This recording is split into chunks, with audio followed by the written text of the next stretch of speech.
Glória a Deus, saúde cada irmão, a cada irmã nesse dia com a paz de Cristo Jesus. Que Deus venha abençoar você, que Deus venha falar do teu coração mais uma vez nesse dia, né? Através da Escritura, amém? Que Deus venha abençoar essa véspera de Natal, né? Uma data estipulada pelos homens, mas nós estamos falando por causa do propósito, né? Do Natal. E eu fiquei de explicar para os irmãos o que significa palavra, né? No grego, o significado da palavra, porque temos falando do Salmo 107, versículo 11 e 12, que quem anda contra a palavra, né, contra a palavra e despreza o conselho do Altíssimo, ele entra em cadeias espirituais, né? Estamos entrando no Natal. E o Natal, Jesus veio, né, para Natal o nascimento, Páscoa, ele foi crucificado. Com qual propósito? De nos libertar. Mas quando nós começamos a andar contrário à palavra de Deus de novo, nós entramos numa cadeia, né? É uma cadeia espiritual. Tu pode dizer, não, eu sou livre, não, onde eu quero, faço o que eu quero, sim, fisicamente, né? Mas espiritualmente não. O texto que eu quero deixar para os irmãos hoje está em Gênesis.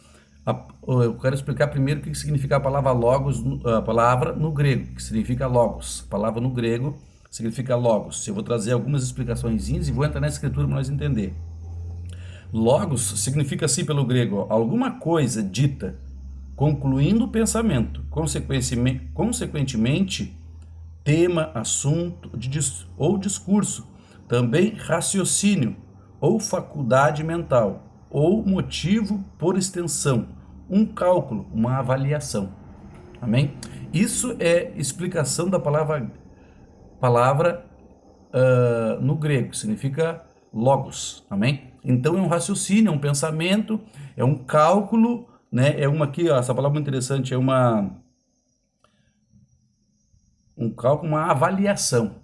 Nós vamos avaliar. Por que nós lemos na Santa Ceia alguns meses atrás, né? Menos de um mês, vai fazer um mês, que o homem passear, ele deve se examinar, ele deve fazer um cálculo de sua vida, né? Isso da palavra, pela palavra, amém? E hoje eu quero deixar bem distante o texto que eu vou ler do que eu estou lendo para nós entender. Vou ler em Gênesis, capítulo 3, no versículo 1, fala a queda do homem, a queda.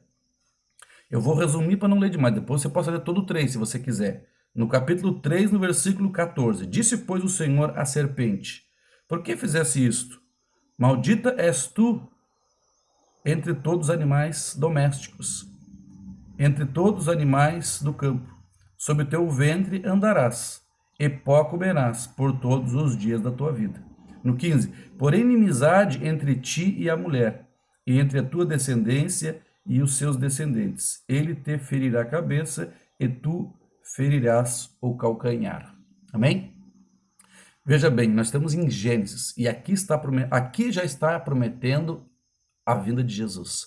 Ou seja, seria o nascimento, né? Ele vai botar inimizade. Por isso que os crentes são chamados de loucos. Porque eles vão contra o que o mundo oferece. Porque o mundo já é do maligno, né? Que é Satanás que manda. Aqui ele usou a cobra. Por que ele usou a cobra aqui, né? Porque não tinha pessoas para usar. Era só Adão e Eva. Hoje ele não usa um cachorro, não usa um animal, porque ele tem as pessoas para usar. E ele usa. Mas quando ele usa, vamos supor aqui, ele usou a cobra, né? Eu vou sair para ir matando tudo que é cobra, que eu vejo para frente. Olha, o Satanás está ali. Você está entendendo? Então não adianta ter raiva da cobra, porque ela foi usada. Deus deu o castigo da cobra aqui, né? Aí que entra a palavra, o significado. Como assim, irmão? O que tem a ver quem foi usado do quem usou? De quem eu tenho que ter raiva? Eu tenho que ter raiva da cobra ou de quem usou a cobra? Você está entendendo? Por isso, isso é um cálculo. Isso é um raciocínio bíblico. É que nem dar um presente. Você está entendendo? Hoje podemos dar um presente para alguém porque é Natal. Mas qual é o significado? Eu tenho que pensar no significado. Que foi que Jesus veio para quê? Para tirar o pecado. Para botar inimizade entre nós e o diabo. Quando que eu sou inimigo do diabo? Isso é o cálculo. Ó. Quando eu obedeço a palavra. Porque a palavra, né, são formadas por... No último vídeo eu falei 6 letras. São 7 letras, né? Então eu preciso de letras para montar uma palavra. Eu preciso de textos bíblicos para montar uma conclusão, para tirar uma consequência, um pensamento, um raciocínio. Eu vou usar a Bíblia. Vamos supor hoje, vou usar bem rápido aqui, ó. Por que muitas vezes o evangélico tem uma certa diferença dos católicos? Por quê? Porque o católico, por exemplo, ele pede as coisas para Maria. Você está entendendo? E os crentes pedem para Jesus. Por quê? Por que eu não peço nada para Maria? Sou evangélico. E por que os católicos eles pedem para Maria? Você vai vendo pela palavra. Porque a Bíblia diz que o único que subiu é o único que desceu. Ou seja, somente quem voltou ao céu até hoje, pela palavra, pelos cálculos que eu faço, talvez muitas pessoas tenham uma conclusão diferente, evangélicos, que só Jesus subiu. O único que desceu, a Bíblia diz, é o único que subiu. Então só quem está com Deus é Jesus. Por que eu não faço a oração da Maria, por exemplo? Porque ela está dormindo. Ela vai subir para a glória quando Cristo voltar. Por isso que eu não peço nada para Maria. Porque a conclusão da Escritura faz eu trazer um cálculo, um resumo no meu coração, pela Escritura, que ela está na sepultura e quando Cristo vir, ela vai, porque ela foi fiel a Deus. Você está entendendo?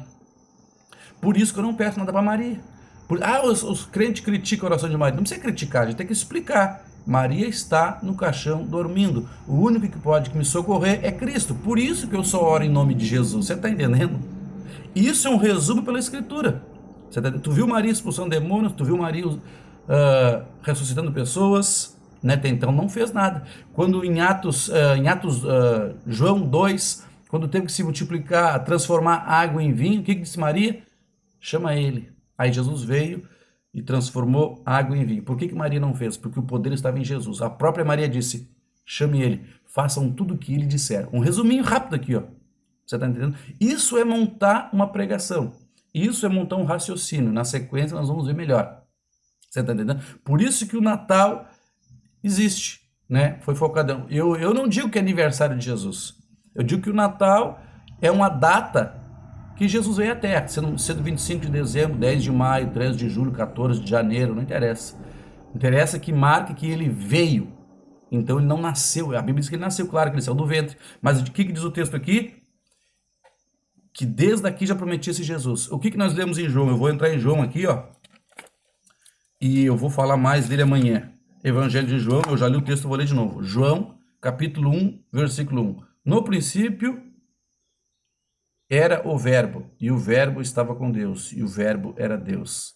Ele estava no princípio com Deus. Todas as coisas foram feitas por meio dele, e sem ele nada que foi feito se fez.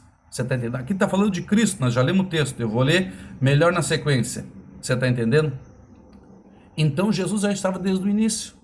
Por isso que a gente diz que Maria não é a mãe de Cristo, porque Cristo já existia. Ela foi um vaso usado por Deus. Não é uma crítica, não é falar mal dos outros, não é reprovar os outros. É trazer um cálculo pela palavra de Deus. Você está entendendo? Por isso que a oração deve ser feita em Maria, em nome de Jesus. Por isso que Jesus diz, tudo que pedirem em meu nome. Ele não diz tudo que pedirem em meu nome, em nome de minha mãe. Por quê? Porque ele sabe que só ele ia voltar para o céu. E Maria viveu e desceu à sepultura. Mas a morte não travou Cristo. Mas a morte travou Maria. Travou Pedro, travou todo mundo. Só que Cristo ela não pôde, só até então. Então quando Jesus voltar, ele vai levar a sua igreja. Isso é uma montagem de um pensamento, de um raciocínio pela Escritura. Então se formou-se uma pregação, uma palavra. Amanhã eu vou falar do significado, que também no grego da palavra quer dizer narrativa. Você está entendendo? Que Deus abençoe teu dia com essa palavra, com esse raciocínio. Leia a palavra, entenda o que Deus quer falar com você. Que Deus abençoe. Paz.